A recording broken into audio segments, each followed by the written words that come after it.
السلام علیکم ورحمۃ اللہ وبرکاتہ۔ نحمده ونصلی علی رسولہ الکریم وبعد۔ اللہم رب اشرح لی صدری ویسر لی امری واحلل عقدۃ من لسانی یفقہوا قولی۔ اللہم رب زدنا علما، اللہم یسر لنا ولا تعسر علینا، آمین۔ محترم حاضرین، سامعین، گزشتہ دروس کے اندر عبادت کے تعلق سے کچھ گفتگو ہوئی تھی کہ اللہ رب العالمین ہی کی عبادت ہمیں اور آپ کو کرنا چاہیے، اللہ رب العالمین سے مکمل محبت کرنی چاہیے، اللہ رب العالمین سے مکمل امیدیں لگانی چاہیے، اللہ رب العالمین سے مکمل خوف کھانا چاہیے۔ ایسے ہی آگے جو بیان کیا جا رہا ہے، مؤلفین نے جو بیان کیا ہے کہ ایک بندہ عبادت کرتا ہے، اللہ رب العالمین کی عبادت کرتا ہے، اللہ رب العالمین سے لو لگاتا ہے، اللہ رب العالمین کے سامنے اپنی مرادیں رکھتا ہے، اللہ رب العالمین سے اپنی ضروریات کی تکمیل چاہتا ہے، نمازیں پڑھتا ہے، روزے رکھتا ہے، زکوٰۃ دیتا ہے، حج کرتا ہے، وغیرہ وغیرہ، یعنی ہر طرح کی عبادت کرتا ہے۔ لیکن عبادت کی قبولیت کے لیے ہمیں اور آپ کو سمجھنا چاہیے کہ دو شرطیں پائی جانی چاہیے ہمارے اور آپ کے دلوں کے اندر۔ اگر یہ شرطیں مفقود ہوں گی، ہماری عبادت صحیح اور درست نہیں ہوگی۔ پہلی شرط کیا ہے؟ الاخلاص فیہا للمعبود، کہ مخلص ہو کر کے دل، دماغ،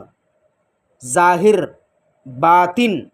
سب صاف کر کے اللہ رب العالمین کی ہم اور آپ عبادت کریں، یہ پہلی شرط ہے۔ یعنی نماز پڑھنے کے لیے ضروری ہے کہ ایک بندہ پاک صاف ہو،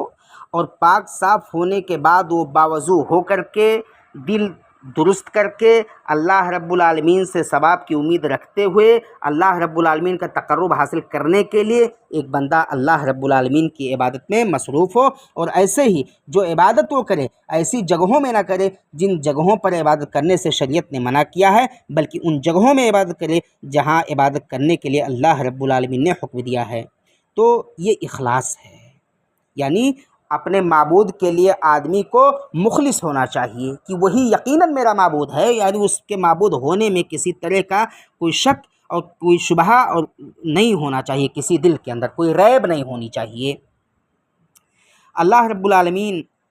کا معاملہ یہ ہے کہ اللہ رب العالمین جو شخص مخلص ہو کر کے اس کی عبادت کرتا ہے اسی کو اللہ رب العالمین قبول کرتا ہے۔ یعنی غیر مخلص، یہاں اللہ کی عبادت کر رہے ہیں، دل میں وہاں مزار والے کی محبت بھی کھٹک رہی ہے کہ وہاں بھی چلے جاتے، کسی میلے ٹھیلے میں بھی چلے جاتے، اللہ رب العالمین ایسوں کی عبادت کو قبول نہیں کرتا ہے، بلکہ کس کی؟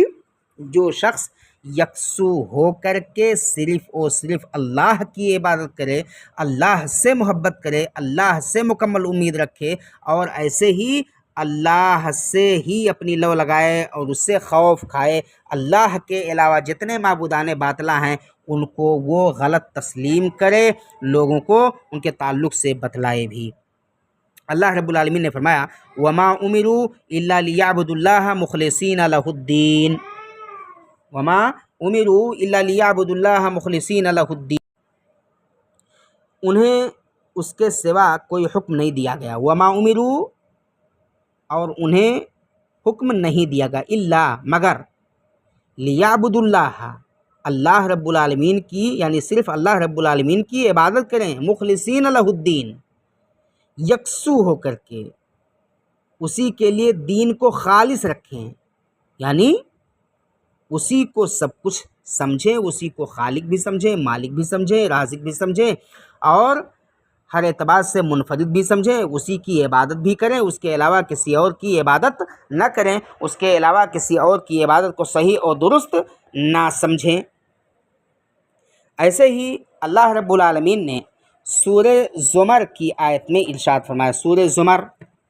کی آیت میں اللہ رب العالمین نے ارشاد فرمایا، یہ سورہ زمر کی 3 نمبر کی یہ آیت ہے۔ یہاں اللہ رب العالمین نے کیا فرمایا؟ الا للہ الدین الخالص، خبردار اللہ ہی کے لیے خالص عبادت کرنا، یعنی جو بھی عبادت بندہ کرے اللہ رب العالمین کے لیے ہی خالص ہو کر کے اس کی عبادت کرے اور اس کی عبادت میں کسی اور چیز کو شریک نہ ٹھہرائے۔ دوسری جگہ ارشاد فرمایا اللہ رب العالمین نے قل اللہ اعبد مخلصا لہ دینی، یعنی اللہ رب العالمین نے یہاں فرمایا قل اللہ اعبد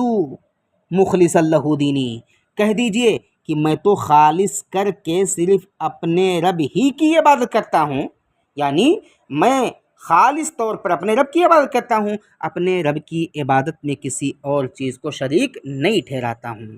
یہ اخلاص کے تعلق سے بات تھی کہ آدمی بندہ جو بھی عبادت کرے اللہ رب العالمین کے لیے مخلص ہو کر کے اسی کی عبادت کرے اور اس کی عبادت میں کسی اور چیز کو شریک نہ ٹھہرائے۔ ایک دوسری شرط بھی ہے، وہ کیا ہے کہ ایک بندہ ایک اللہ رب العالمین کی عبادت کرتا ہے، عبادت کے طریقے ہیں، عبادت کے زاویے ہیں، عبادت کی کیفیت ہے، اور ان کیفیات میں، ان زاویات میں ایک بندہ نبی پاک صلی اللہ علیہ وسلم کے طور طریقے کی مطابقت کرے، کیونکہ اللہ رب العالمین بندے کے اس عمل کو قبول نہیں کرتا ہے جو رسول اللہ صلی اللہ علیہ وسلم کے طریقے کی مخالف ہو۔ اللہ رب العالمین نے فرمایا وما آتاکم الرسول فخذوہ وما نہاکم عنہ فانتہوا، یہاں اللہ رب العالمین نے بیان کیا کہ وما آتاکم الرسول فخذوہ، رسول جو کچھ تمہیں دیں، رسول جو کچھ تمہیں بتلائیں آپ اس کو لے لو، وما نہاکم عنہ فانتہوا، اور جن چیزوں سے تمہیں روکیں اس سے تم رک جاؤ۔ ایک مسئلہ ہے، ہم اور آپ نماز پڑھتے ہیں نا، ہمارے بعض بھائیوں کے نماز کی کیفیت الگ ہوتی ہے۔ یہاں اس آیت کی روشنی میں ہمیں اور آپ کو سمجھنا چاہیے، رسول اللہ صلی اللہ علیہ وسلم نے نماز پڑھا اور نماز کے تعلق سے بتلایا کہ صلو کما رأیتمونی اصلی، تم لوگ نماز پڑھو لیکن کیسے پڑھو گے؟ جیسے مجھے کرتے ہوئے دیکھا ہے، پڑھتے ہوئے دیکھا ہے۔ ہم لوگوں نے رسول اللہ صلی اللہ علیہ وسلم کو نہیں دیکھا، انشاءاللہ بروز قیامت ہم لوگ اللہ رب العالمین کو بھی دیکھیں گے اور اس کے رسول کو بھی انشاءاللہ دیکھیں گے۔ شرف ملاقات سے ہم اور آپ فیضیاب ہوں گے، ہمیں اور آپ کو اس کی امید رکھنی چاہیے۔ اللہ رب العالمین ہم تمام لوگوں کو ایسا بنائے کہ اللہ اور اس کے رسول سے ملاقات کریں۔ نماز پڑھتے ہم لوگوں نے رسول اللہ صلی اللہ علیہ وسلم کو نہیں دیکھا ہے، لیکن کیفیت کیا بتلایا؟ وہ ساری کیفیات حدیث میں موجود اور مندرج ہیں، یعنی ایک بندہ جب نماز پڑھے تو رسول اللہ صلی اللہ علیہ وسلم نے نماز میں کہاں رکوع کیا، کب رکوع کیا، رکوع میں کیا پڑھا، کب سجدہ کیا، سجدہ میں کیا پڑھا، تکبیر تحریمہ کے بعد نیت باندھا کیا پڑھا، پھر اس کے بعد سورۃ الفاتحہ پڑھا نہیں پڑھا۔ ہمارے ہاں تو بعض مسالک کے لوگ سورۃ الفاتحہ کے پڑھنے ہی میں اختلاف کر لیتے ہیں، یہ بھی ایک عجیب مسئلہ ہے۔ تو یہاں رسول اللہ صلی اللہ علیہ وسلم کی مطابقت بھی ضروری ہے، یعنی اخلاص کے ساتھ ساتھ رسول اللہ صلی اللہ علیہ وسلم کی مطابقت بھی ضروری ہے کہ ہمارے اعمال درست ہوں، ہماری عبادت درست ہو، اور رسول اللہ صلی اللہ علیہ وسلم نے جو عبادت جس طرح سے کیا ہے ہم اور آپ اسی انداز میں کریں۔ یہ نہیں کہ ہمارے فلاں یہ مسلک کے لوگ، فلاں مسلک کے فقیہ نے یہ کہا ہے تو ہم اسی پر عمل کریں گے، ہمارے فلاں بزرگ نے یہ کہہ دیا، بزرگ کچھ نہیں، اسلک مسلک کچھ نہیں، بلکہ سب سے اہم مسلک ہے نبی پاک صلی اللہ علیہ وسلم کا، صحابہ کا، اور وہی مسلک ہے، وہی منہج ہے، اور اس کے علاوہ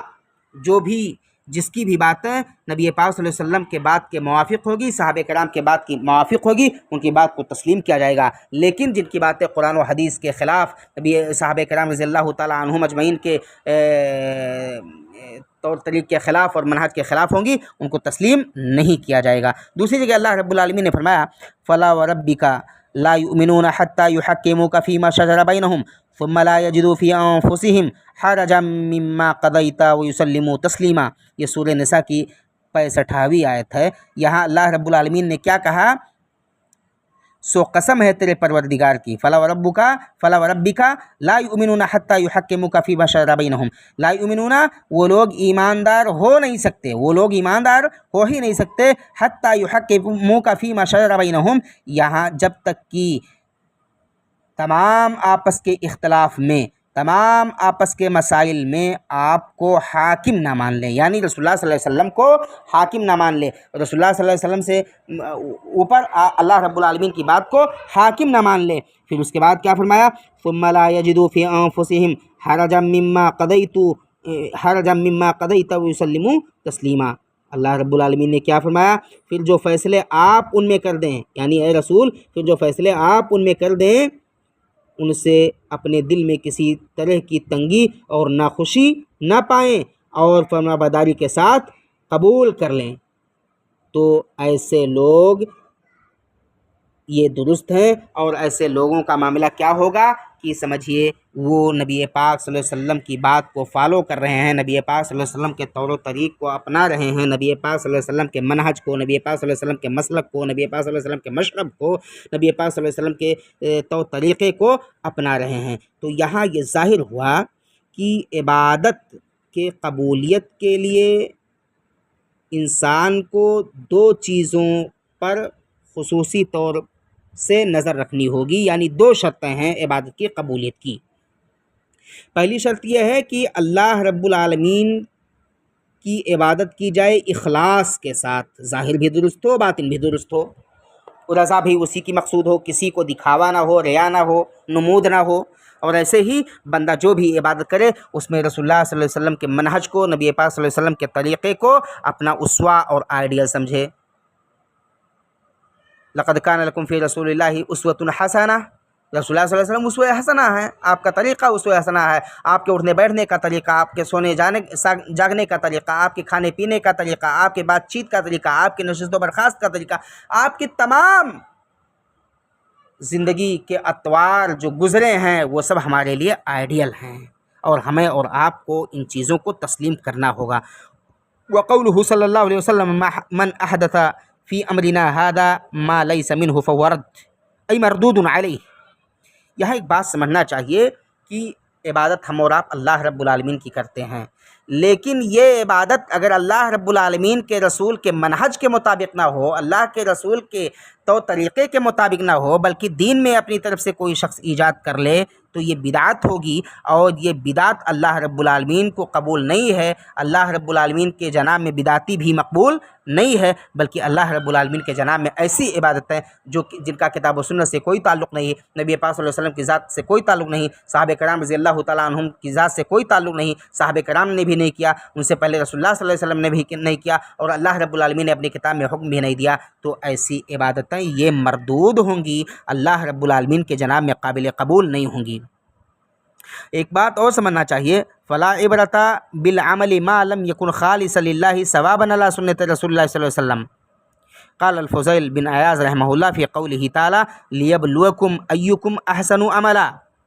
انسان عبادت کرتا ہے، لیکن عبادت میں اگر وہ مخلص نہیں ہے، اللہ رب العالمین کے لیے خالص نہیں ہے، اور اس عبادت کو نبی پاک صلی اللہ علیہ وسلم کے طور طریقے کے مطابق نہیں کرتا ہے، نبی پاک صلی اللہ علیہ وسلم کے طور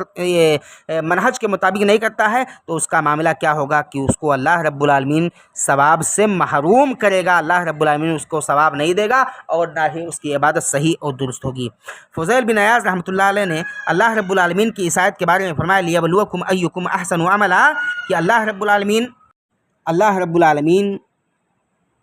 نے ہم سبوں کو پیدا کیا، پوری کائنات بنائی، کائنات کی تمام چیزوں کو اللہ رب العالمین نے آدم سے وجود بخشا بنایا، لیکن کبھی کبھی اللہ رب العالمین آزماتا ہے۔ کس لیے آزماتا ہے؟ لیبلوکم ایکم احسن عملا، کہ عمل کے اعتبار سے تم میں کون سب سے بہتر ہے، اخلصہ واصوبہ،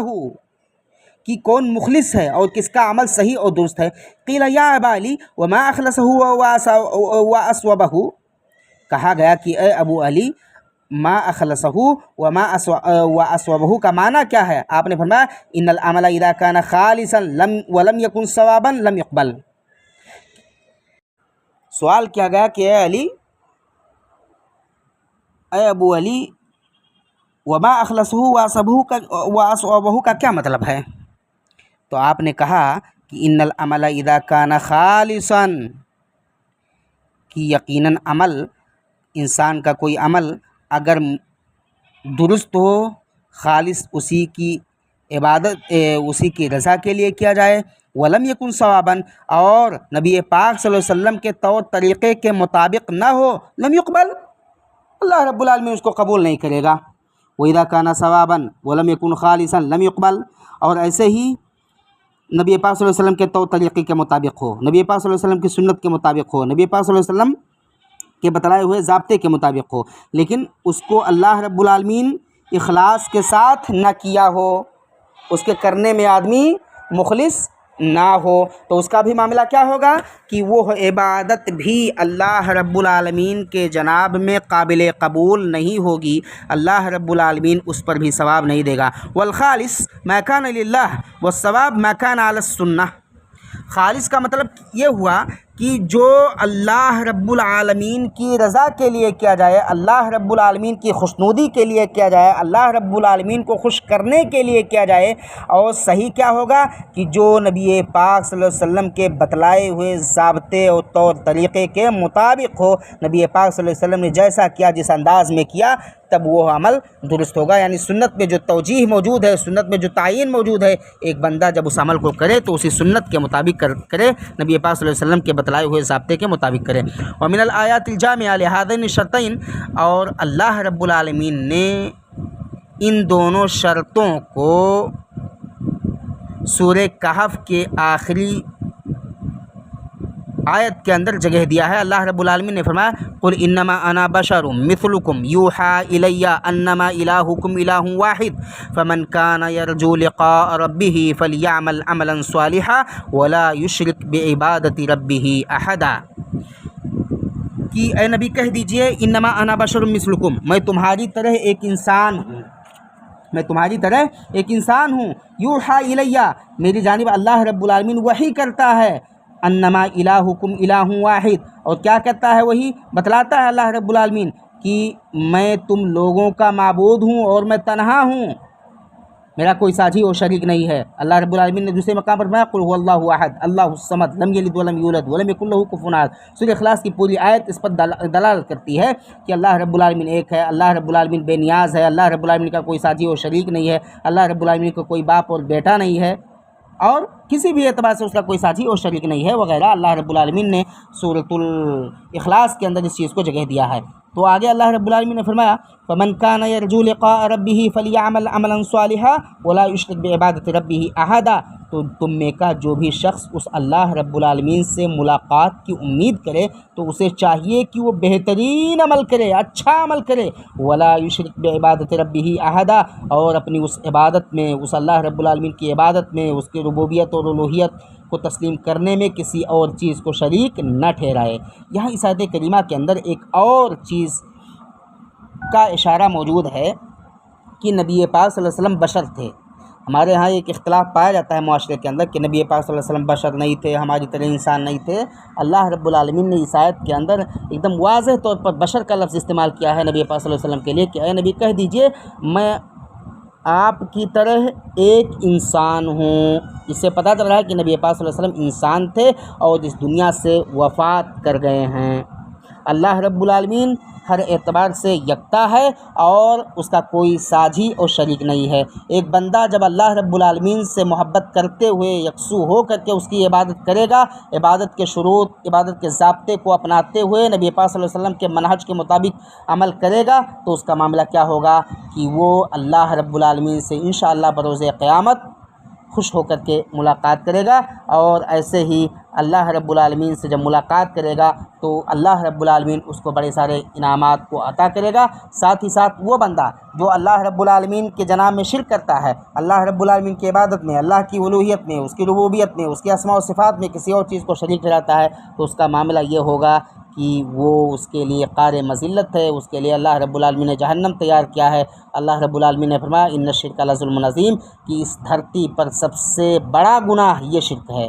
ان اللہ لا یغفر ان یشرک بہ ویغفر ما دون ذلک لمن یشاء، اللہ رب العالمین مشرک کو نہیں بخشے گا اور مشرک کے علاوہ جس کو بھی وہ چاہے گا بخش دے گا۔ یعنی اگر کوئی مشرک بغیر توبہ کے اس دنیا سے وفات کر گیا تو اس کی بخشش نہیں ہے، اس کا ٹھکانہ جہنم ہوگا۔ ہماری تعالیٰ سے دعا ہے کہ اللہ رب العالمین ہم تمام لوگوں کو عبادت کے ان دونوں شرطوں یعنی اخلاص کے ساتھ اللہ رب العالمین کی عبادت اور ایسے ہی نبی پاک صلی اللہ علیہ وسلم کے بتلائے ہوئے طریقے کے مطابق اپنی اللہ رب العالمین کی عبادت کرنے کی توفیق دے، اور ہم تمام لوگوں کو ایک بنائے، نیک بنائے، ہمارے عقیدے کی، ہمارے اعمال کی، ہمارے افکار کی، ہمارے نظریات کی اصلاح فرما دے، اور ہم تمام لوگوں کو کتاب و سنت کی تعلیمات کا متبع اور پیروکار بنا دے، آمین۔ وآخر دعوانا الحمد للہ رب العالمین۔ السلام علیکم ورحمۃ اللہ وبرکاتہ۔